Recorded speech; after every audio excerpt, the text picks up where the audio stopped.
Psst, I see dead people.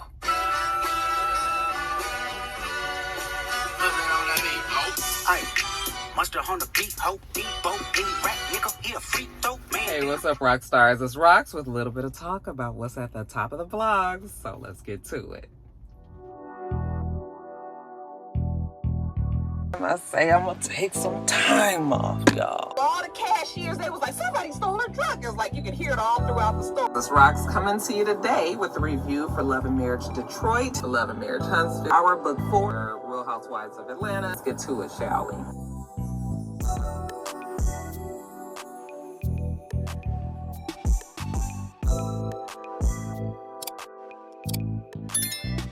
All right, Roxstars, look, before we get started, I know it has been a long time since I have seen you guys. A lot has happened, good things, bad things.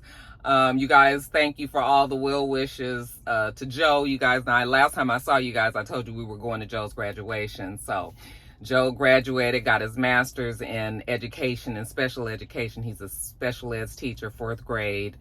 Out here, and so we went and enjoyed ourselves out in Phoenix, Arizona. It was a great time. However, it was kind of darkened because my mother-in-law fell very ill. She's in the hospital, and that she was supposed to meet us out there as well. So that kind of like, you know, it kind of like put a little, just a whole veil of bummer on the trip, because we were all looking forward to seeing her. She and Joe are very, very close. She was very upset she couldn't be there. She's actually still in the hospital. Mister is there. It's, you know, so that has been going on as well. My anxiety has been through the roof. I had to have a colonoscopy on Tuesday, you know, with this ongoing quest to find out what exactly is going on, or making sure that, you know, nothing more sinister and bad is going on with me. And the colonoscopy went well. I actually got my pathology report back from my surgery a couple of weeks ago, and I didn't have any cancer, no precancerous cells, you know, so I have a clean, so far, bill of health. We just got to see if the surgery helped my bleeding condition at all. But yeah, right now, you know, the tutor is good, you know, the colon is clear. I told the doctor, I said, you ain't seen one as sparkling as that. I ain't had a polyp or nothing. So it's just been a lot going on. On top of that, Jada moved to a different state. So that also, and it's not California, but that also was going on. And Joe is actually about to move in in another week or two. He'll be out as of June 1st. It's a lot going on. Change really does not upset me, but it just really creates anxiety in me, because I am a person of routine and of habit. And when things are just a whole lot going on, it makes my anxiety rise. So I had my colonoscopy on Tuesday, which is the reason why I didn't do a video on Tuesday, because when I tell you, a bitch was mean as fuck, like a damn junkyard dog. I was so hungry, because, you know, you have to fast the whole day before, and then you got to drink that thick ass, it tastes like thick water. I don't even know what else to call it. It tastes like water with oil in it, but even, it's awful. And it was a huge ass gallon. And so I was starving all day Monday, and by Tuesday I was in such a terrible mood, you know, and my colonoscopy wasn't until the afternoon, so I couldn't eat before. And I had a headache, and I was just like, no, I can't do a video. So I just stretched it out. I was like, I know I'm gonna be paying for it, because the bitch gonna be broke. Oh my God, it's gonna be an ugly check at the next month, but I just was like, I'll just do it, pick up my top of the blog, so I don't confuse you guys any longer, because I know with all the changes in my schedule, I've already confused so many people. But that's where we are with everything. It's a lot going on in the itsrox household. You guys pray for my mother-in-law. I mean, we love her so dearly. I just don't want anything to happen to her. So that's what's been going on. But I'm here today, and we got a lot to talk about, you guys. So with no more further ado, let's get to the gossip. So, you know, all this drama dropped right before we were scheduled to go to Phoenix. When I heard Euphoria was when I was like, shit, I should do a damn video before we go to Utah. But then to Phoenix, but then everything got thrown off. I just was not in the mood. By the time we were leaving for Phoenix, I didn't have time to do it that morning, you know, and again, we were kind of worried about what was going on with Mr.'s mom, and I just could not get my mind to do it. You know, I was just like so preoccupied, plus I was stressed about flying. I didn't feel like it. I hate flying, all of that. So I was like, but I knew that I should have done a video back then, but then I was like, let me just wait and see, because I'm sure it's going to be a whole lot of fallout, you know, once that song hit, and boy, was I right. So I'm sure that now that it's been over a week, you know, and you guys have all read all of the long essays and seen all of the videos, and you've seen people break down the words, the lyrics to both what Kendrick is saying and Drake is saying, in case you did not know, and I don't know where you would be for you not to know about this beef between Drake and Kendrick Lamar. I didn't know it was quite as big as it is, okay? I thought that it was something that was a friendly competition, but I think Kendrick Lamar has made it very clear that no, this is not friendly competition, and pretty much he hates Drake. Okay, I think we can all safely assume that. But let me just kind of back up and we just gonna touch on how this whole thing came about. Now, if you guys can remember, Drake and Kendrick used to be okay with each other. When Drake was already like a household name, Kendrick was still trying to, you know, he was well known, I guess, out there in LA. However, he didn't have the he didn't have the worldwide success that Drake had at the time. So these two linked up, and for all intents and purposes, seemed like they was cool with each other. They liked each other. He was on a song that Drake had, I think it was called Buried Alive. And then, of course, when Kendrick's album came out, we remember the smash hit Poetic Justice, okay? And Drake was on it, loved the song, and so that kind of, Drake actually helped Kendrick get his name out there by, you know, putting his talents on Kendrick Lamar's album, Kid Mad City. And they started, and you know how they do when they're trying to make these, these artists, period, more known, they'll start putting them on different collaborations and things just so that they can get their name out there, their sound out there. So Kendrick was also on A$AP Rocky's Fucking Problems, which I didn't even know that was A$AP Rocky's song. I mean, because I actually thought it was 2 Chainz's song, because 2 Chainz sings the hook. At least I think that that's 2 Chainz. Now I'm just like questioning the whole thing again. I didn't know. But you guys know. And yeah, I got a fucking problem. How's the song go? I can't even think of the fucking song, but you guys know what song I'm talking about. And yeah, I got a fucking problem. A man the fucking problem. And yeah, I got a fucking problem. Okay, so that song, right? And Kendrick Lamar actually was on that song as well. But it was a lot of people on that song. But when that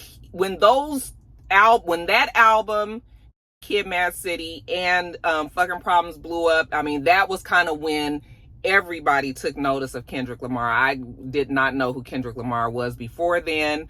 Like I said, they don't really play West Coast music out here in Atlanta unless you are like a Snoop, a Tupac. They don't even play Ice Cube. You know, they will play NWA sometimes, but like, you had to be that kind of size artist to really get music played out here in Atlanta, Georgia.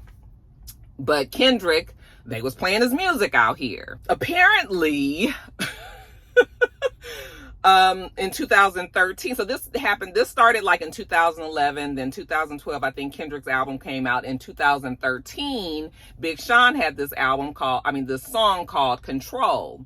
And in that song, he had Kendrick Lamar as like a guest rapper on there. And in that song, I don't even know the song, but I did read up and I listened to the song. And in the song, Kendrick says, yeah, I got love for all you niggas out there, all these other rappers, but you know, when it comes to rapping, I'm trying to kill you guys, okay? I'm making sure that your fans don't even know who the fuck you are. Like, that was what his tone was. That's what he was saying, you know, in so many words. And everybody that he mentioned, I think he mentioned Wale, A$AP Rocky, even Big Sean. It was Big Sean's album. I think he talked about Big Crit, Pusha T, Meek Mill, Drake. Okay, he mentioned all those people, and everybody was fine with it because, listen, this is rap, all right? When you are rapping, part of the whole braggadociousness of being a rapper is that you think that you are the best. I mean, they say it all the time. You know, how many times have you heard different rappers say that they are best at what they do? Okay? It's really a part of the culture. Anyway, they all were fine with it because they felt like, you know, that also kind of spurred them in the spirit of competition, you know, getting out there, you know, getting inspired, you know, oh, this nigga had this to say, let me get out here and write what I need to write, you know, to come back at him. And, you know, they were like, this is what hip hop needs. Everybody was fine with it except for Drake. Drake was a little bit more sensitive about it. And he was caught in an interview when they talked about that song, and Drake was like, yeah, he kind of felt like it was corny. Like, you know, he already know that Kendrick Lamar is not fixing to win in any kind of platform on any battle when it comes to, you know, Kendrick versus Drake. So when Drake said that, I kind of feel like that's when the tide kind of turned. Because I think that, now this is just me as a 53-year-old casual listener of rap, okay? But, you know, I've been reading up and I've been watching videos and motherfuckers been trying to explain it to me. So I think that Kendrick probably felt like, nigga, why you all like that? Like, everybody else understood what I was doing in the song and you the only one got a fucking problem with it, okay? So Kendrick, in order to twist the knife a little bit, when it came time for the BET Awards, or the BET, I don't know if it was hip hop or just BET Awards. I don't think they had hip hop awards back then. But anyway, when it came to the BET Awards and, you know, they had the ciphers, okay, Kendrick Lamar said some shit about Drake in the cipher, okay? And so I think that's when people started to realize that, oh, there is something going on with Drake and Kendrick.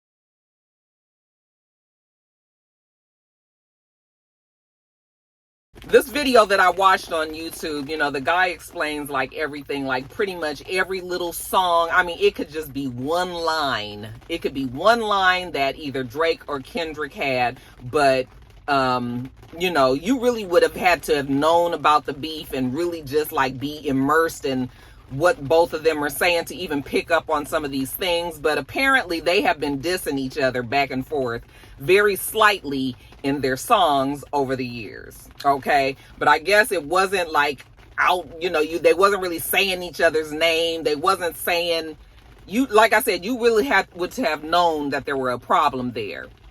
And then, of course, you know, Drake went on to skyrocket and I'm not gonna lie, I still like Drake. Drake has great music. I have had great times to a lot of Drake's music. So, you know, I enjoy Drake. But Drake also got caught up in a bunch of other beefs. Like, you know, we remember the whole Meek Mill fiasco, and he pretty much demolished Meek Mill when he came out with Back to Back. I remember when that came out, we were traveling somewhere, and Joe was just like, Mom, listen to this. You know, we were just so pumped up about it. And then, of course, we can't remember the beef that Drake had. We didn't even know existed. I didn't even know Pusha T like that. I had heard of the name, but I didn't know him like that. And when he came after Drake, and that was when we found out that Drake had the son and all that, you know, so Drake has been busy. And Drake being at the top of his game, or at the top of the craft, or one of the rappers, you know, that people listen to the most, you know, he is going to be the target, right? People are going to come after Drake because, you know, however you feel about him, maybe people feel like, oh, he ain't even all that fucking talented. We can't forget about the fact that, you know, remember that guy Quentin guy came out and said, or I don't know if he came out and said it, but somebody came out and said that Drake had ghostwriters. Now, I think that Drake also writes his rap, but he also supposedly has ghostwriters for his songs. And remember that big deal? And then the guy almost had like a nervous breakdown. What was his name? Quentin Miller or something like that? I didn't put him in my notes, but remember he had he was saying that he did it, and then he took it back, and then he came back out again, and I was just like, what is it? You know, and it was sounding like behind the scenes, you know, Quentin was going through some shit because you was not supposed to be letting the folks know that you was writing Drake's music, you know? I mean, how can you proclaim to be like the best MC if you don't write your music? It's fine if you don't write your music. I don't have a problem with it. But there are many people in hip hop, in rap community especially, that will say if you don't write, if you don't have that pen, then really you cannot claim, because you aren't rapping your, you know, your, I want to say equipment. You're not rapping your product. You're not the one that's producing this, you know? So there's that. So Drake has been busy, but in the meantime, even while he's been busy, he's been putting out hit after hit after hit. Now, as time has progressed, we started to hear about who they were considering the big three, which is Kendrick Lamar, Drake, and J. Cole. Okay, J. Cole on a more, he's a more of a quiet type of rapper. Like, you don't hear much about J. Cole until his music is out, you know, and that, but you don't see J. Cole out there like that. Really, the only person that you do see out there a lot is Drake, but Drake is consistently putting out music. Kendrick Lamar, he put out, the Butterfly album, and then he put out Damn, and then he put out the Mr. Morale album. And so, you know, he became kind of solidified as a conscious rapper.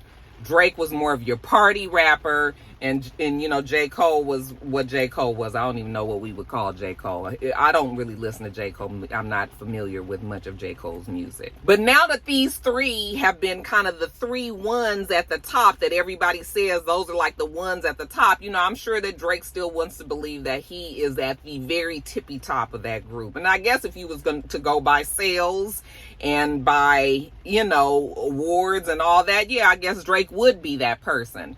However, last year, it seems like all this shit came to a head just from a very simple one line in Future and Metro Boomin's song. And it's funny because they now are starting to play that song. I think it's called Like That. They play that. I hear it every single morning when I'm driving to work. And I never heard that song before. Okay, before all this started going on. But in that song, and we've talked about it here on Top of the Blogs before, but in that song, Kendrick Lamar says, and I'm paraphrasing, but he says, you know, all this talk about big three, he says, fuck the big three, nigga, it's just big me, okay? Meaning he's putting himself on the top of the game. And when he did that, that sparked a whole big thing. You know, J. Cole came out, and J. Cole came out with that diss album, that diss song. What was the name of the damn song, y'all? Do I have it in my notes? 7 Minute Drill. So he came out with 7 Minute Drill, and he was saying things about Kendrick Lamar, which is not normally how J. Cole behaves. You know, if you are gonna be coming at somebody in a beef battle, in a rap beef or something like that, you know, J. Cole still would keep it fair and, you know, competitive and all that, but not kind of hitting below the belt and gutter. I mean, really, Kendrick Lamar only said, fuck big three, nigga, it's just big me. And, you know, J. Cole kind of attacked him.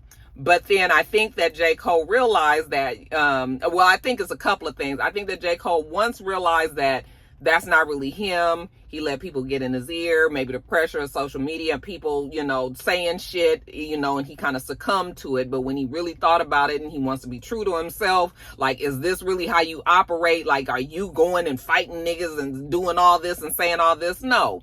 So at his Dreamville concert, he apologized. He said he's taking the song down because that's just really not how he is. Okay. I also feel like J. Cole got a heads up. Like, I think that Kendrick Lamar does have respect for J. Cole. And I think that somebody, if Kendrick himself didn't do it, somehow word got back to J. Cole that some shit is about to blow up and you really don't want to be in this. Okay? Don't make me have to say some shit about you because I really do like and respect you. So I think that J. Cole probably was like, I don't even want to be in that shit. Let me pull myself out. So that's where that came from. On top of that, Drake also responded to the It's Just Big Me line, and he put out a song called Push Ups. And in Push Ups, you know, he's talking to Kendrick, he's addressing Kendrick, but he's also addressing other people, The Weeknd, Rick Ross, Metro Boomin, Future. Like, he has a problem with all of these people, so he's addressing them all in this song. And then after that, he came out with this song called Tailor Made Freestyle, and that was the one that we heard for a quick minute, where he not only rapped and had a lot to say, but he also used AI generated voices to recreate the voices of Tupac and Snoop Dogg. And you guys know that Tupac is dead, and Snoop Dogg, while he is still alive, I don't think that Snoop Dogg would have even immersed himself in this. So it was clear that it was used by AI, and it might have been, you know, kind of clever and all that, but apparently he didn't get permission to do it. We saw a video where Snoop Dogg was just like, he did what? Okay, he said what? You know, like, I'm not in this, good night, you know. And Snoop didn't really make much of a big deal about it. I guess he was like, it's the spirit of hip hop or whatever. But the Tupac family, okay, the Shakur family, his estate, they were just like, oh no, you did not get permission. Nigga, you gonna take that shit down or we gonna sue you. So that is what Drake ended up doing. So that happened on April 24th. And, you know, things was pretty quiet after that. And we was thinking that, you know, I was thinking that maybe Kendrick was going to come out with something. But as time went on, I was just like, okay, maybe it's just dead. We're going to let Drake have it. But child, on April 30th is when Kendrick Lamar dropped Euphoria. And this is where things completely turned from friendly battle competition type of things to like Kendrick Lamar really, really talking about Drake and not trying to do it in no kind of slick, you don't understand what I'm trying to say way. You know, he's saying his name and he is clearly talking about Drake. Okay, basically how, you know, you ain't the hard nigga that you trying to act like you are. You know, you are nothing but a manipulative fraud. You know, you don't like women. But he said, you look in the mirror when you stand next to Sexy Red and you look in the mirror, I think you see two bad bitches. That shit is funny to me, you guys. He basically tore him apart. The song is somewhere around 6 minutes long, and he had a lot to say about Drake. And when you just sat there and listened, you know, my mouth was just sort of like, well, damn. I figured he would come back at him at some point, but I didn't know that it was like this. So once Kendrick put that song out, it was very, very clear he doesn't like Drake. He don't have respect for him. And he also warned him in that song, like, do not talk about family. Do not talk about the family, Crody. You don't want it, okay? And I feel like that kind of was a bait to Drake because Drake did bite. But anyway, let me back up. So that happened with Euphoria.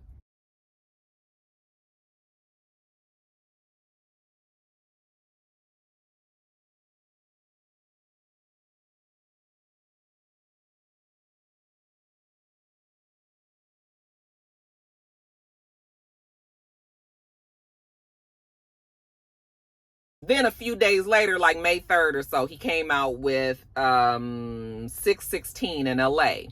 And in that song, he even talks about Drake even further. He talks about Drake's camp. He talks about how, you know, all of them over there is pretty much going against Drake, even though Drake don't realize it. They out there telling his business, you know. They basically want the downfall of Drake because he's an asshole and all. However, they're on the payroll, you know, they working over there. But Kendrick is basically saying, like, your whole team, you can't trust them. You can't trust them. And he just basically tells the story that Drake is awful, like just an awful person. After that, on May 3rd, remember I told you I felt that Kendrick baited him by saying, don't talk about the family. Okay, well, Drake comes out with a song called Family Matters. And this song, somewhere around 8 minutes long, 7 and some change, well, he talks about Kendrick's family. He talks about Kendrick, you know, being with this half this mixed girl, half black, half white girl. You know, he hasn't married her. However, you know, they have kids together. You know, is one of the kids even Kendrick's kid? Is it somebody else from his team, his crew?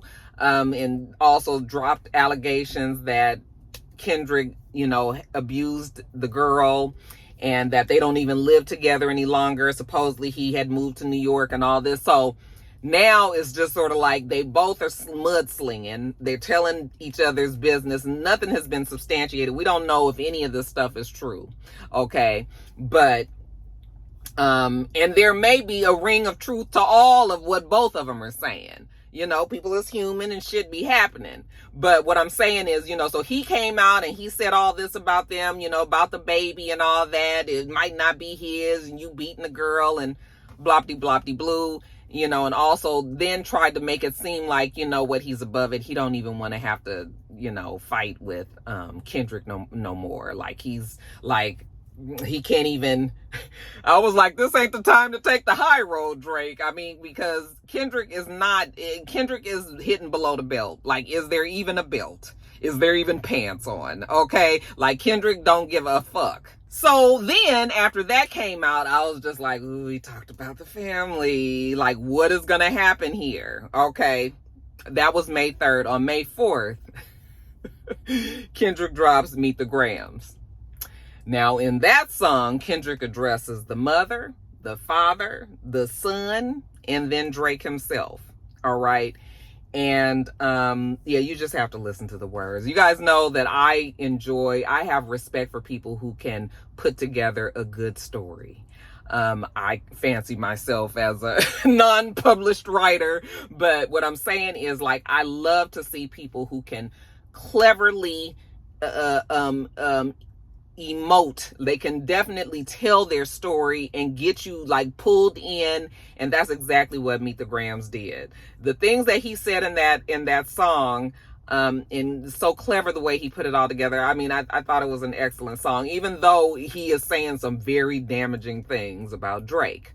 Okay, the fact that you know, when he's addressing the son, and telling him, you know, your father don't know no better. He, you know, his father was a killer. He wasn't, you know, he wishes that he was like this and blah, blah, blah, blah, blah. And then he talks to the mother and says how, you know, Drake has been using you, you know, because she is the white connection and she's Jewish. And then, you know, Drake is out here and he's trying to act like he's a certain way, you know. And anyway, I'm sure you guys have heard the song. He also said that Drake, in one of these songs, said that Drake is hiding another child, that he has supposedly an 11-year-old daughter somewhere. And I think I forgot to tell you guys that in the song that Drake had released, Drake had this whole thing going saying that he actually sat down with his team and they fed this information to Kendrick Lamar, you know, as a way of trying to rope him in to possibly dropping this diss song and saying all these things and thinking he had all this shit on Drake, which wasn't really true. But I believe that Drake and them got that way of thinking from actually his own fans, because on Twitter, when all this came out, people were actually saying that, I bet you Drake's people is the one that told Kendrick, like Drake probably told told his team to tell Kendrick that just so they can catch him, just so they can say that Kendrick was talking to Drake's people and all. And I was like, that just doesn't make sense to me. I don't believe that. Okay. But Drake actually used that in one of his songs and said that, oh yeah, nigga, you fell for the bait. We made you think that I had a child out there and we made you do that. And I was just like, I don't believe that, because why would you do that? Okay, how would you even know that Kendrick was gearing up to put out a diss record like that? Like, I don't think that you are that diabolical and thinking ahead and saying, I knew you were going to use that information, so I told my team to tell you that I had an 11-year-old daughter and I do this and this and that and this and that. No. Okay. But a lot of the Drake fans do believe that. Okay. I don't believe it. You're welcome to believe what you want. But anyway, less than 24 hours after he dropped Meet the Grams, then he came out with They Not Like Us. And as soon as I heard,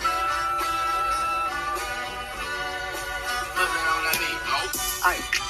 Mustard on the beat, ho, Debo, any rap nigga, he a freak though, man damn. Bitch, it was a party. I was like, this is the LA banger. I'm telling you, Kendrick Lamar, he only did that song for the West Coast. Like, because people were actually, you know, in one of the songs when Drake says, like, why does he rap like an abolitionist? Why does he always sound like he's trying to free the slaves, blah, blah, blah, blah. Which I also feel like he got from Twitter, because that kind of shit was being said on Twitter. And people were saying, like, why he always coming out with this old conscious shit? You know, give us something we can dance to. Like Drake, you know, being Drake is the party music guy. Okay, we done all danced to some good Drake music.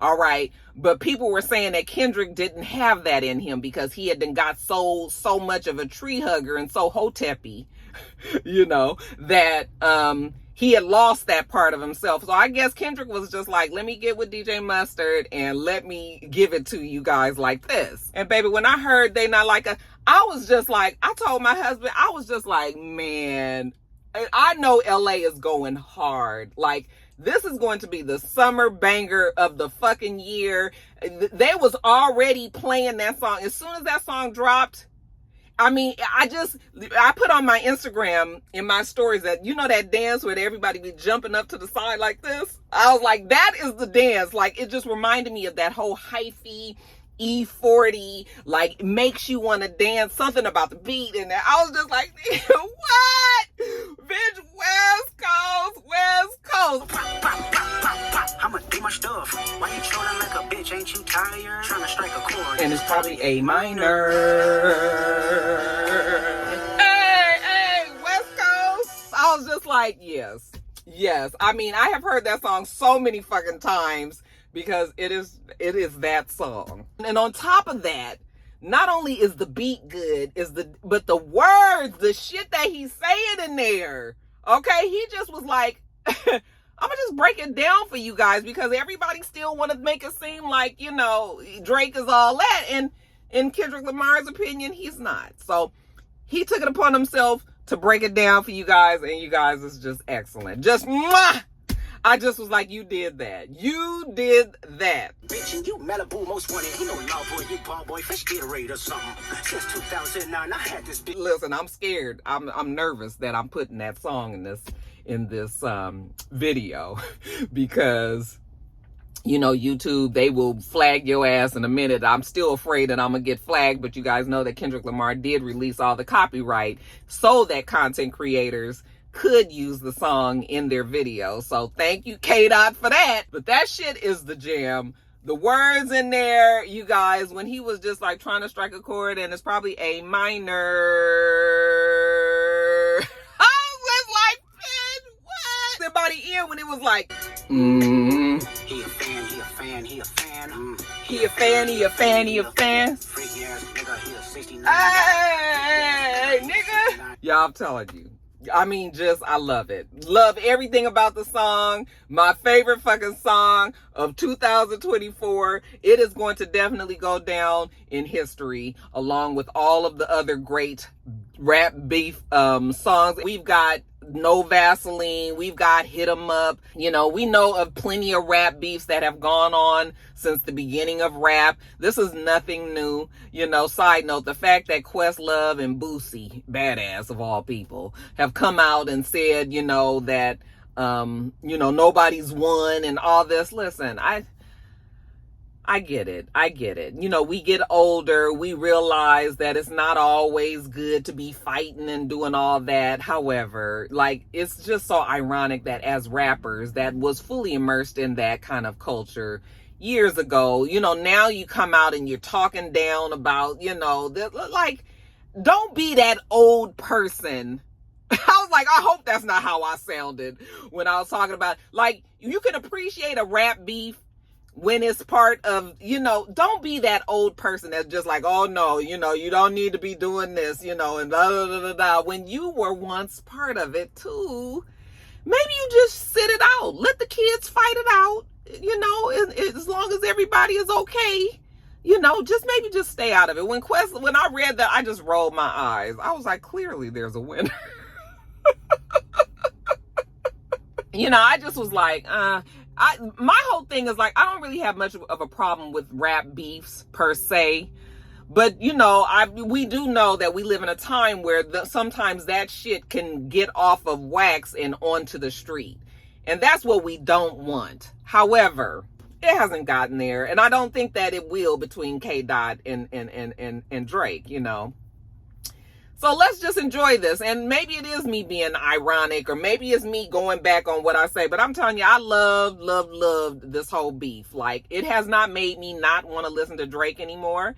It just made me be aware of some of the things that Kendrick Lamar said that we have all been saying. You know, like, I just was like, what is this that Drake is going through with the fucking cornrows and the nails painted and him hanging out with Sexy Red all the time and he's fucking grown? I mean, we even talked about that in one of my videos. I was just like, why are you with the kids? Like, are you trying to stay relevant when you don't even have to? You are relevant. You are Drake. Why are you going through this? You know?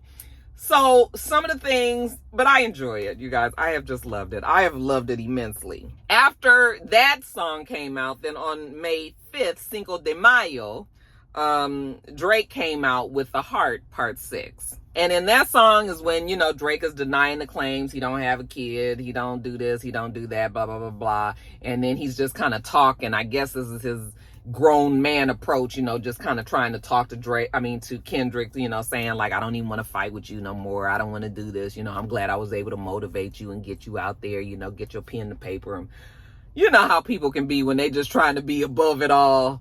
But, and so that was May 5th, and we haven't heard anything back from Kendrick since then. But I think it's clear that Kendrick has a lot of stuff that is at the ready, and he's being strategic in the way that he releases it and the way that he's talking to the people and letting us know what's going on and all.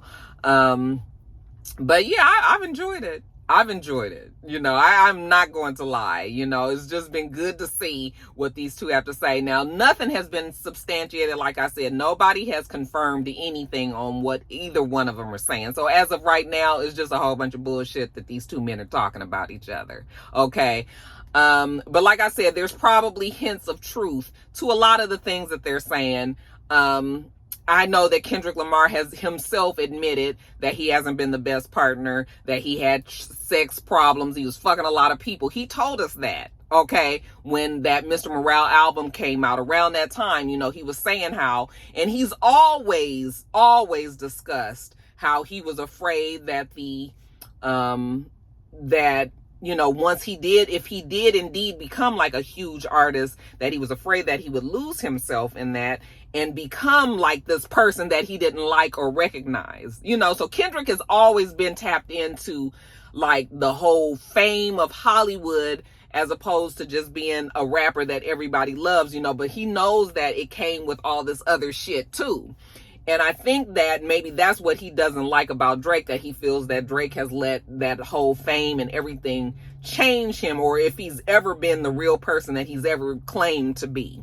Okay. But then not like us when he talks about, you know, he comes to Atlanta when he needs to get like the cred that he needs, when he needs to get his money up, when he needs 21 Savage to do something for him, 2 Chainz, you know, when everybody when he needs to have that look that he's that nigga, he comes to Atlanta and all. So yeah, you know, and then Drake, like I said, he's the person to come after. You know, he's the one that everybody kind of was like, okay, he's at the very tippy top of his game and all that. So I mean, I get it. I get the way that it goes and all that. But yeah, clearly Kendrick Lamar won this battle. Okay, definitely so. And Drake, you know, some people are saying that this is career ending. It's definitely career damaging, but it's not career ending because Drake is too big of an artist. He's got too many accolades, shout out to Nene, for it to even go there. You know, so Drake is, he gonna be all right, but this definitely was a setback. But anyway, so yeah, that's kind of the whole beef. And I might not have it all together, you guys, because like I said, I've been watching videos and I've been reading up and I've been trying to stay abreast of what the situation is, you know, as a 53-year-old woman coming in, you know. So you guys feel free to add your shit. You know, you can tell me whose side are you on, you know, do you believe either one of them? Are you just enjoying the show, you know? And it is entertaining. Yeah, there are people's real lives that get mixed up in this, so that is the sad part when it comes to this kind of shit. But other than that, you guys, I will not lie, I have enjoyed it. I've enjoyed it back and forth. You know, when Drake came out with that song and everybody was trying to say that Drake had won, and I listened to the song again this morning and I was just like, what was the name of that damn song? Family Matters. I was like, this song is not even that good. Like, it really was not that good. You know, and I just was like, and Drake, like I said, Drake is talented, so he usually puts out, so I was just like, that is not, how are you guys saying he won from that, you know? But I guess Kendrick Lamar was just like, okay, listen, I'm gonna give you guys Family Matter, Meet the Grahams, and then when he came out with Not Like Us, I was just like, oh, hands down, it's Kendrick. You don't even have to be a fucking Kendrick Lamar fan to know that. So anyway, I'm gonna get off of it. I'm gonna get off of it. But you guys let me know what you think about it. You know, whose side you on, where you land in all of this rap beef shit. And we're gonna get on to the next story.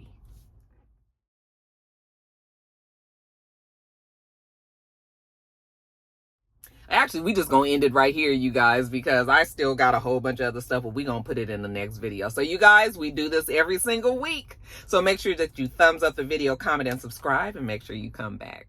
Are you my friend? Are we live then? Now Step this way, step that way, then step this way, step that way.